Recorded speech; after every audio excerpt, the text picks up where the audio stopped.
종일 인터넷 실시간 검색어 상위권을 떡하니 차지하고 있던 것, 바로 드루킹의 뜻입니다. 이 드루킹, 일단은 최근 인터넷 댓글 조작 혐의로 구속된 민주당원 김모 씨의 닉네임이죠. 그리고 여러 추측들에 의하면요, 그 뜻은 월드 오브 워크래프트라는 게임의 캐릭터 드루이드에서 따왔을 것이다 라고 합니다. 해당 게임 속에서 드루이드는 고대 유럽의 마법사고요. 뒤에 왕이란 뜻의 킹을 붙여서 드루킹이란 닉네임을 사용했다라는 이야기를 전합니다. 뭐 다양한 논란들이 있습니다만 주된 쟁점은 이거죠.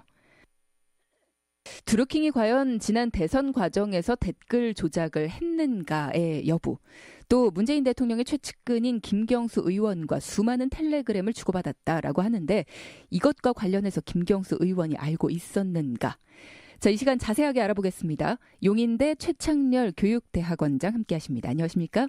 네, 안녕하세요. 네, 반갑습니다. 예. 일단은 드루킹 김모 씨 굉장히 화제가 됐는데 원래부터 좀 유명했죠? 뭐 파워 블로그로 알려져 있었죠. 네네. 인터넷 카페를 이제 운영도 했고, 네. 특히 이제 그 경공모라고 이제 언론을 통해서 알려졌는데요. 네. 경제적 공진화 모임, 뭐 이제 소액주주 운동을 목표로 하는 그런 인터넷 카페도 이끌고 있고요. 그리고 이제 2009년, 10년도에는 또 네이버가 선정한 그 파워 블로그에 선정도 되고 그랬었어요. 네. 그 회원이 지금 뭐 985만 명이 이제 있다고 그럽니다. 네. 그러니까 이런 이제 그야말로 정치권에 영향력을 행사할 수 있는 파워 블로그다라고 이제 말씀을 드리고, 지금 이제 방금 앵커께서 소개한 것처럼 이 드루킹은 이번에 그 김경수 의원에게 네. 여러 가지 문자를 서로 주고받았다고 주장하고 있는 거죠. 네네. 주장하고 또 청탁한 것, 오사카 총영사 자리를 청탁하고, 이건 이제 뭐 사실로 밝혀진 겁니다만, 네네. 이런 것들로 해서 이번에 이제 구속된 민주당원입니다. 그리고 친여 성향의 파워 블로거다, 이렇게 정리를 할 수 있습니다. 일단은 뭐 추천수라든가 뭐 이런 것들을 조작한 혐의를 받는데 이 얘기도 좀 정리해 주실까요? 그러니까 그 매크로라고 자동화 프로그램이거든요. 네. 한 번 입력하면은 이제 지정된 동작을 반복해서 조회수를 올리는 그러한 이제 프로그램인데, 지난번에 평창 올림픽 때 네. 그 여자 아이스하키 남북 단일팀 문제를 가지고 비판적인 여론이 형성된 적이 있었거든요. 예. 거기에 이제 그 매크로를 이용해서 조회수를 대폭 올린 거죠. 그러니까 문재인 정부의 비판적인 기사에 댓글을 올려서 댓글 조작해서 이번에 구속된 거거든요. 다시 말하면 이번에 구속된 거는 위계에 의한, 그러니까 위계라는 게 속임수입니다. 그러니까 네네. 위계에 의한 업무 방해로 이제 구속됐어요. 그러니까 네이버라는 그 포털 사이트의 업무를 방해했다라는 혐의로 구속된 건데, 그리고 난 다음에 지난 대선 때 김경수 의원님, 더불어민주당 의원이죠. 경남지사 후보로 이제 추천된 이러한 인사인데, 이 김경수 의원과 이제 주고받았다, 그리고 대선에 어떻게든 개입된 거 아니냐라고 야당이 또 제기하고 있는 의혹인데, 네. 그런 인물입니다. 그러니까. 네. 그러니까 지난 대선에는 문재인 당시 후보를 지지하는 누리꾼으로 굉장히 활발히 활동을 했는데 이제는 또 안티로 또 활동을 하면서 그 사이에 김경수 의원과 무슨 일이 있었느냐, 뭐 이런 것도 주목이 되고 그렇죠. 있습니다.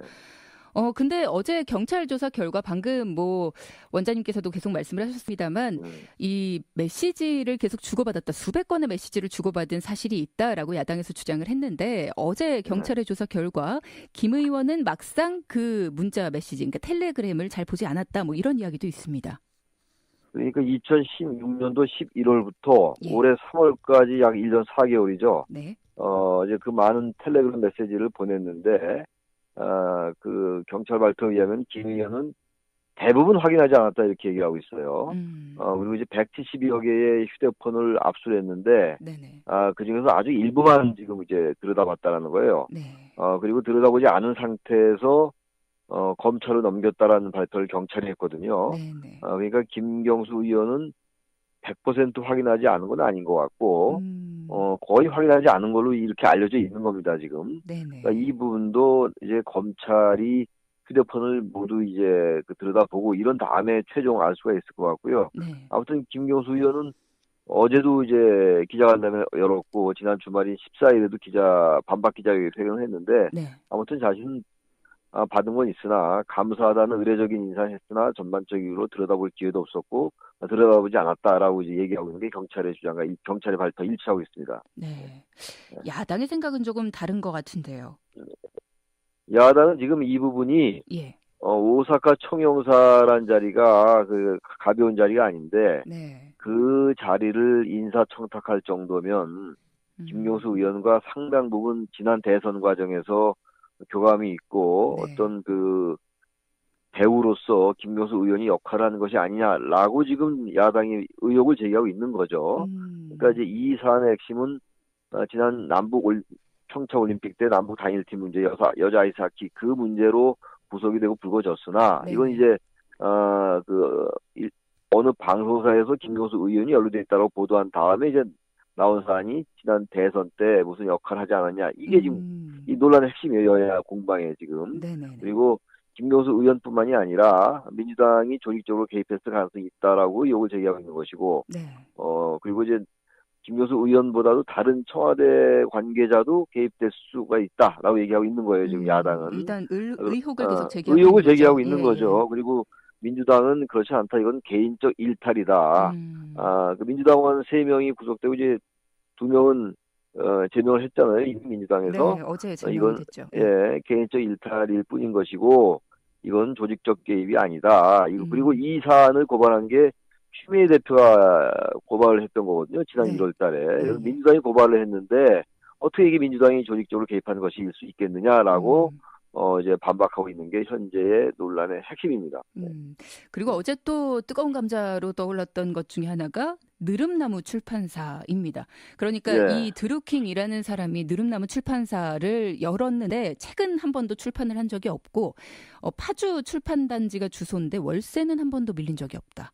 월세 누가 내줬느냐 뭐 이런 이야기도 있고요. 월세도 밀린 적이 없을 뿐만 아니라 거기에 이제 소요되는 경비가 꽤 되는 걸로 알려졌어요. 네. 근데 그 경비가 과연 어디서 나왔겠느냐? 이제 물론 그 자체적으로 조그만 수익 사업을 한 것 같긴 해요. 그러나 그 누름나무 자체의 수익 사업으로 그 많은 경비를 일부 언론의 보도에 의하면 거의 10조 이상이 들었다고 합니다. 몇 년 동안에. 그거를 충당할 수 있었겠느냐? 라고 이제 또 야당이 얘기하고 있는 거거든요. 그래서 이런 부분들에 뭔가 지난 대선 과정 전후로 해가지고 민주당 어떤 문재인 후보와 관련된 인사들의 조직적인 여러 가지 그 개입 행위 관련성 이런 것들을 야당이 지금 부단하게 제기하고 있는 겁니다. 지금. 민주당은 이에 대해서 부정하고 있고 반박하고 있고 이런 상황이죠. 자, 그런 가운데 이 얘기도 안 할 수가 없습니다. 김기식 금감원장에 대한 선관위의 결론이 나왔는데 결국은 위법이다라고 판정이 났군요. 그러니까 선관위에 질의를 했었잖아요. 이제 몇 가지 사안을 질의했었어요. 이제 국회의원이 그 비영리법원인 법인인 그 민주당 전현직 의원의 모임이었죠. 더 좋은 연구소, 더 좋은 미래죠. 더 좋은 미래. 여기에 임기가 끝나기 전에 2016년도죠. 그때 김기식 의원이 당시 현직 의원 신분이었는데 그때 이제 5천만 원을 기부를 한 게 있어요. 이른바 이제 언론에서 셀프 후원이다 이렇게 얘기를 하고 있는데. 여기에 이 기부한 게 어떤 거냐 이제 물어봤는데 이건 위법이라고 이제 결론을 내렸어요. 선관위가. 비영리법인의 구성원이 이제 종전의 법인을 벗어나서 금전 제공한 것은 공직선거법 위반이다. 이건 이미 2016년도에 선관위가 유권 해석을 내렸던 부분이거든요. 그 당시 근데 왜 그때도 이런 유권 해석이 있었는데 김기식 의원이 기부를 했는지는 그런 의문이 남습니다. 어차피 이거 위법이 됐고 그리고 퇴직금 부분은 그건 위법이 아니다라고 이제 선관위가 결론을 내렸거든요. 또 하나 피감기관의 돈으로 해외에 출장 간 거에 대해서는 위법의 소지가 있다라는 결론을 내렸고 어쨌든 문재인 대통령이 얘기한 게 그 서면 메시지에서 위법성이 있으면 사임하도록 하겠다라고 해서 어제 사임을 했습니다. 그리고 이제 문재인 대통령이 즉각 수리한다고 얘기했죠. 결국은 임명 18일 만에 이렇게 사퇴를 하게 됐는데 야당에서는 조국 민정수석 역시도 사퇴를 해야 된다. 그러니까 청와대도 책임을 져야 된다. 뭐 이렇게 지금 확대를 좀 해가는 모양새인데요. 일정 부분 조국 민정수석의 책임을 거론하지 않을 수 없을 거예요. 왜냐하면 이번에도 문제가 불거졌을 때 국민의 눈높이는 맞지 않지만 그 당시에 국회의 관행이었기 때문에 문제가 없다라는 식으로 다시 주장을 하고 밀어붙인 측면이 있거든요. 바로 이제 그러한 부분들 때문에 조국 민정수석의 책임론이 거론되는 건데 막연하게 피하기 좀 어렵지 않을까. 야당 이 부분은 계속 또 지속적으로 이제 거론할 것 같거든요. 네네. 지금 이제 김기식 금융감독원장이 사임한다 하더라도 이 부분은 문제가 제기될 수가 있을 것 같고요. 그리고 또 다시 뭐 항상 얘기가 나오는 겁니다만 청와대의 그 검증 시스템에 대한 얘기는 또 다시 나올 수가 있고 특히 이런 부분들이 지금 아까 말씀 나눴던 그 드루킹 관련 김명수 의원 관련하고 이 김기식 금감원장 이 부분은 이제 지방선거를 앞두고 있기 때문에 어떤 그 논란이 끊이지 않을 것 같고 어쨌든 야당으로서는 상당히 기울어진 운동장이었는데 이른바 이제 보수가 대반격할 수 있는 기회를 마련했다라고 생각할 것이고 야당은 그렇죠. 정치적으로 말이죠. 여당은 어쨌든 지금 상당히 이런 그 악재가 지금 돌출 변수로 등장한 거거든요. 네네. 그래서 여기에 대해서 어떻게 이제 대응할 것인가가 이번 지방선거에 적어도 지금 단계에서는 거대 이슈로서 블랙홀이 되고 있다고 보여집니다. 블랙홀, 그러니까 논란은 좀 쉽게 가라앉지 않을 것 같다라는 예측이시고, 지방선거도 문제지만요. 일단 4월 국회도 계속 파행인데 이것도 문제겠어요? 국회는 지금 이 드루킹과 김기식 원장 이전에도 계속 개점 휴업 상태였어요. 그렇죠. 3월 임시국회도 그랬고 말이죠. 개헌 문제, 추가 경정 예산안 문제 등 여러 가지 그리고 방송법, 공수처 설치, 공직자범죄수사처 말이죠. 그런 데다가 이제 설상가상으로 이 거대 현안 이슈들이 터지고요 지금. 4월 임시국회는 이미 거의 물 건너 갔다라고 봐도 과언이 아닐 것 같아요. 아예 생각이 없는 것 같고. 민생 법안들이 참 많은데요. 민생이 뭐 몇천 개 정도 밀려 있는데 민생은 아예 여야 공의 이거는 비판을 명하기 어려울 것 같습니다. 네. 자, 오늘 가장 이슈가 되고 있는 문제 두 가지를 좀 자세하게 알아봤습니다. 지금까지 최창렬 교수와 함께했습니다. 고맙습니다. 예, 고맙습니다. 네.